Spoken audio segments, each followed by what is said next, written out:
Good afternoon, and welcome. We're delighted to be here at the Corporate Jet Investor Conference, and as we call it in the office, it's Louisa and Alistair's New Year's reception. We would like to take you through some of the things we do as EBA on the regulatory side, so you are aware of what's going to come and what might be of effect to you. We wanted to share some information with you as well on data, because we have a gentleman in our office who looks after data, and if you're an EBA member, you might have seen there's in the member portal a way to get access to WingX data, which with Richard Coe we created. So I thought I'll throw some data at you, but if I do that, we have people like Rolly, Richard in the room as well. So we thought, let's do a different number to look at the industry. We looked at the flights which were done last year, and we looked at it per aircraft type, per fleet, to say, okay, what do we do as an industry? And we also looked in at the stage length, flight length, etc., etc. And we came up with an amazing number. I like business aviation, I like flying, I like statistics like this. We did 860 million kilometers last year. So what's that? What can we do with that? In 2018, you could have flown 20,000 times around the Earth. Each day, we're flying 3 times to the moon and back. Or, time permitting, business aviation can fly you 7 times to Mars and back. Now, that's amazing. When I see those numbers, I get really excited. Great industry we're in. However, as EBA, we're representing you. And the issue we run into is that we have to live with this as well, for the right reasons. Guardian, proper newspaper, came up and said, well, actually, to think about it, 1,500 flights to talk about the environment, is that right? Well, from our perspective, yes, it is. And we have to make sure, as EBA and you as members as well, to explain to the wider public that actually, to be able to change how we think about climate change, etc., we need to have those 1,500 individuals there. So we need to fly there. So we try to make sure that business aviation is sustainable. So one of the things I would like to point out, that we as an association, we have the mission statement to enable responsible, sustainable growth. And sustainable is actually 2 things. I liked the presentation this morning by David from Bombardier, because sustainability is not only economical sustainability, it's also environmental sustainability. So, with the 700 members we have in Europe, we've been around for about 41 years, and that's what we try to do. So we try to help you out on some of these things. We already, in 2009, before I joined EBA, started working on sustainable business aviation. The business aviation commitment on climate change was signed. It had some really strong commitments. It was published by IBEC and Gamma, which should be in here as well. And it's basically the foundation for all the activities we do to create sustainable business aviation. The 3 main points, you might have heard them before: carbon neutral growth by 2020, improvement in fuel efficiency, and a reduction in CO2 emissions of 50% by 2050 relative to 2005. The good thing is we're on track, but we're not there, and specifically with the last one, there's a big challenge ahead. There's 4 areas we're working at, and you should be working at, so we as an industry should be working at. It's technology. And I think that is a big one, but that's something which will take time before we're all electrical. Operations. Now actually here is something where we as an EBA think the regulator is actually the one who's way behind, because through CSR and the capabilities that business aviation has, we can be much more efficient, have better approaches, etc. But try to explain that to an ANSP who just get paid by the number of flights they do, not how efficient they do it. Infrastructure and market-based measures. If you talk about market-based measures, of course, yes, there's a way to do that, and some others. So that's one of the things we do. And why did I start with that? wanted to tell you to make sure that you understand what we do and why we do it and for who we do it. And it's basically for you. We exist to help you. We want you to help us. These are the main topics, and I've basically touched on the first one, perception of business aviation, with what we talked about a minute ago, as well as the future of aviation. Because there's no business aviation if we are not on the ball, making sure that we're part of the discussion to make business aviation relevant. However, the main thing I would like to touch upon, out of all the other things, are these three topics. I would have loved to talk a bit more about P&R, but we had to make a choice, so we decided to go for these three. FTL. It looks like a dated slide, and that's correct if you look at the dates below. Flight time limitations. If you look at flight time limitations, the way it's done now, it's made for commercial airlines.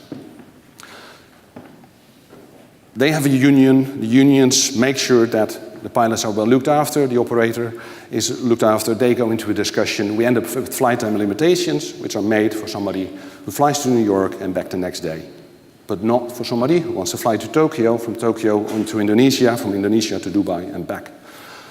Same within Europe, we have a complete different pattern. So EBA has been working since 2012 with all the relevant stakeholders, including yourselves, if you've participated in the working groups, to get proper, appropriate regulation for flights for air taxis. What have we achieved? Well, all the texts are ready. The majority of the texts are done. We've done a lot of research on short-haul flights and able to create tables which are relevant for us as an industry. So not a table which is meeting a 747BA or a Ryanair 737 pilot. We were working on a table which would work for you, for us as an industry. The one thing we're still working on is a long-haul study, because that's the next step we also need to achieve. So what's ongoing? Well, we were very active with our working group on home-based definition. And for who, if you think about it, what's a home base? Is that where the contract of the pilot is, where the aircraft is based, where the AOC is based, or where the flight has originated? Ask 10 people in this room, you get 10 different answers. Go to the regulator, you get another 20. So we want to make sure that home base definition, or at least the explanation, makes sense. Flight time duties, split duties, all these things. But most important one at the bottom, fatigue risk management systems should be part of our planning going forward. Because you can have a pilot who's completely legal, but would be fatigued. Where on the other hand, you might have somebody who's completely able to fly because they have been with an aircraft, with an owner in the Caribbean for a week, and they can't fly because legally they shouldn't be able to do it. So we want to see how we can get fatigue management in there. So we're all happy, big file, been there since 2012. And then we got an unofficial feedback from EASA that due to timing issues, it's been pushed back 2021. So the bad news is it's 2021. The good news is we can still sharpen it and make sure it becomes even better.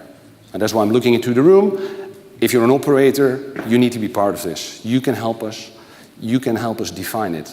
The nice thing is, the specific working group on FTL will, if you send your planners, will actually give you a lot of moments where they think, like, so I can do it like this as well. So FTL will take some time. The other thing was the new basic regulation, which has been around and officially came into effect on the 11th of September 2018. And it gives EASA a bigger mandate of what they're allowed to do, as well as a different framework with how they could work. Well, the good, there are increased responsibilities for EASA. And actually, our experience is that is good, because what we find is, and that's the number 2 on the list, there needs more emphasis on standardization. If you're a multi-AOC operator in Europe, you will find out that if you move an aircraft intra-company, you have to export the aircraft, you have to have the paperwork sometimes in a different format, etc., etc. We want to get away from it, make it more one Europe, more standardized. And the EBA is working hard on getting the standardization because certain things just don't add up from a tax perspective, etc. What is business aviation? This is something we're working on at the moment. ICAO has a different definition, FAA has a different one, we have a different one, and we find that in a number of areas there's a lot of uncertainty of how business aviation should be defined. A good thing, industry standards will be looked upon as a way to comply. Now, if you're not an ISBEO operator, that's something where, especially if an NCC operator, we want to push you to, because we're looking with EASA to see if that's an alternative means of compliance. So you don't have to go all the way through the regulator, but you can make your life easier by being ISBEO. Same on the handling side. That's the next one. Ground handling is now part of EASA's domain going forward. That's great, because if you're a handler now, there's still some flexibility on how you do it, how good or bad. EASA gives us the opportunity to give a standard, an industry standard, how to do it. So we want to make sure that if they do it with ISBA. Because ISBA is just like ISBEO through IBAC. It's a non-for-profit organization we're all member of, so all the associations. So indirectly you are as well. European AOCs, so if you have multiple AOCs, there's a lot of exciting stuff happening there. And there will be a more risk-based approach on regulations. Rather than just throwing out rules, there will be more time spent on making sure that what's the cause and effect? Do we need a rule or not? The bad, it's going to take 5 years for the full transition.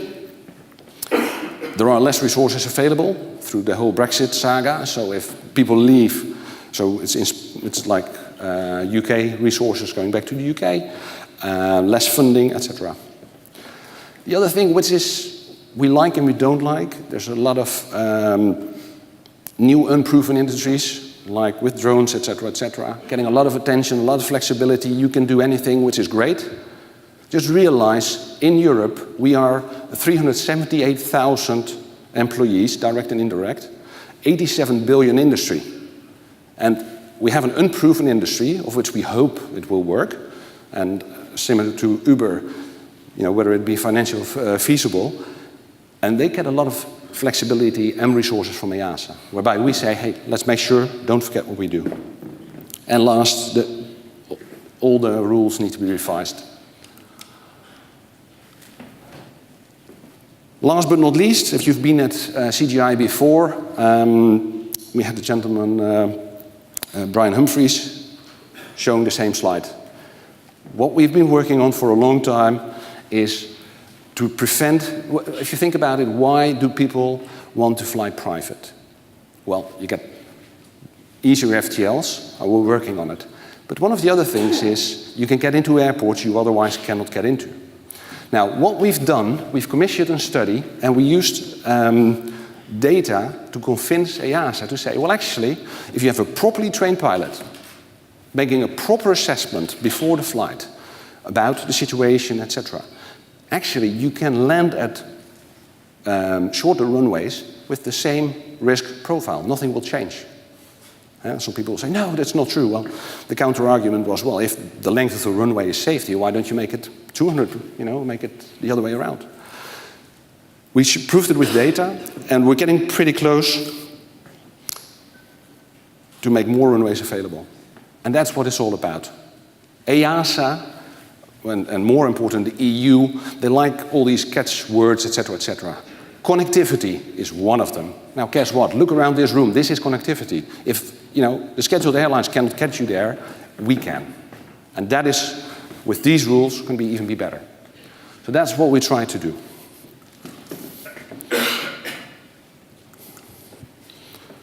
What's the status of this? We've proved it. We have the buy-in from EASA. We're just waiting for the review and hopefully for it to come into effect. So of the 3 rules, one's going to be 2021, One is taking 5 years, so you will hopefully see me more often at Alistair's New Year's reception on that. But this one we hope to push through as soon as possible. So those are 3 out of the other things we're doing. And the one thing, and this is a sales pitch for today, we do this for you, but we want you to participate in what we do.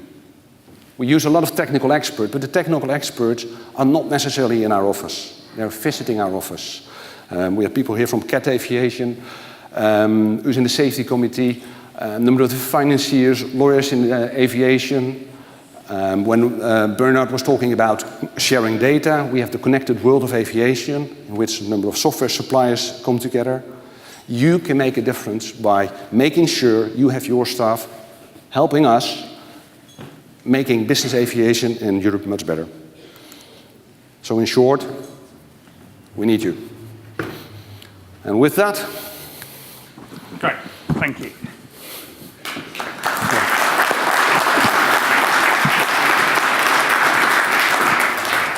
Okay, if we can go to Slido.